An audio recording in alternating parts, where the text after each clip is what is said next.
नमस्कार दोस्तों।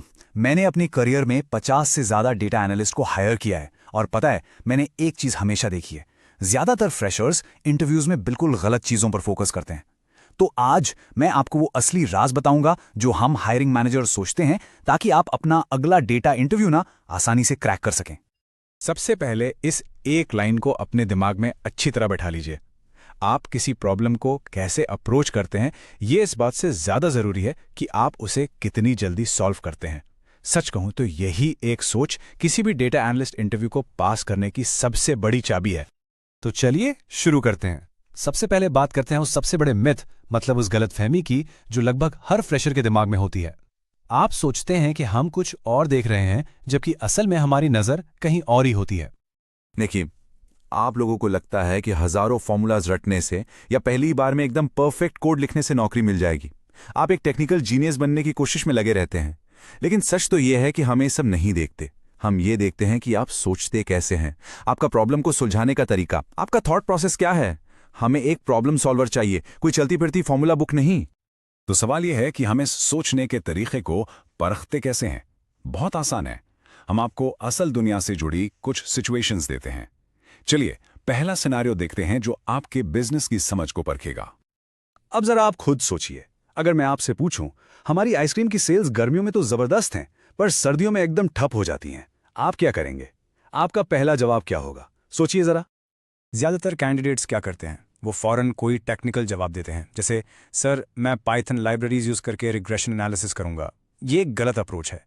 एक अच्छा जवाब बिजनेस की समझ से शुरू होता है, जैसे कि पहले मैं ये देखूंगा कि क्या सभी फ्लेवर्स की बिक्री एक साथ गिरी है।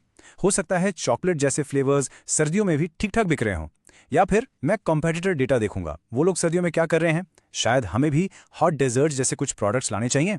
देखा आपने, दोनों जवाबों में सोच का कितना फर्क है।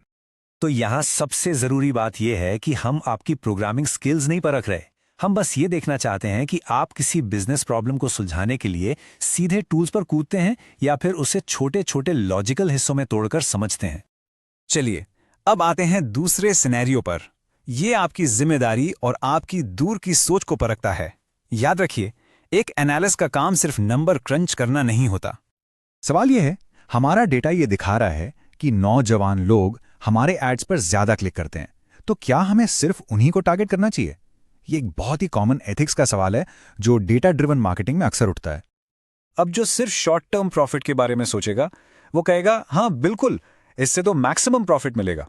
लेकिन ये छोटी सोच है। एक अच्छा एनालिस्ट दूर की सोचेगा और कहेगा नहीं, ऐसा करने से हम अपने ओल्डर कस्टमर्स को नाराज कर देंगे और लंबे समय में हमारी ब्रांड इमेज खराब होगी। और वो एक सोल्यूशन भी देगा। इससे बेहतर स्ट्रैटेजी ये होगी कि हम अलग अलग एज ग्रुप्स के लिए अलग अलग रिस्पेक्टफुल कैंपेन्स बनाएं। इस सवाल से हम यही परख रहे हैं कि क्या आप अपने डेटा से दिए गए सुझावों के नतीजों के बारे में भी सोचते हैं। क्या आप सिर्फ आज के नंबर देख रहे हैं या कंपनी के भविष्य की भी परवाह कर रहे हैं? एक जिम्मेदार एनालिस्ट हमेशा लॉन्ग टर्म सोचता है। और अब आज के जमाने का सबसे जरूरी सवाल, जेनरेटिव एआई के बारे में। आप चैटजीपीटी जैसे टूल्स को अपने काम में कैसे देखते हैं? यह सवाल बताता है कि आप टेक्नोलॉजी को लेकर कितने अपडेटेड हैं और साथ ही कितने जिम्मेदार भी। तो मैं आपसे पूछता हूं, आप अपने रोज के काम में चैट जीपीटी का इस्तेमाल कैसे करेंगे? यकीन मानिए, इस सवाल का जवाब आपके बारे में बहुत कुछ बताता है। एक गलत जवाब हो सकता है मैं तो सब कुछ उसी से करवा लूंगा। यह दिखाता है कि आप टेक्नोलॉजी पर आंख बंद करके भरोसा कर रहे हैं। लेकिन एक स्मार्ट यूजर का जवाब होगा, मैं इसे रिपीटेटिव टास्क्स जैसे एसक्यूएल क्वेरी लिखने या रिपोर्ट का पहला ड्राफ्ट बनाने के लिए यूज करूंगा ताकि मेरा समय बचे। लेकिन सबसे जरूरी बात इसके आगे है, पर मैं उसके दिए हर आउटपुट को हमेशा डबल चेक करूंगा, क्योंकि क्रिटिकल डिसीजंस के लिए इंसान की समझ का कोई मुकाबला नहीं है। ठीक है, अब मैं आपको वो आखिरी और असली टेस्ट बताता हूं जो इंटरव्यू में कभी पूछा नहीं जाता, पर हमारे दिमाग में हमेशा चलता रहता है।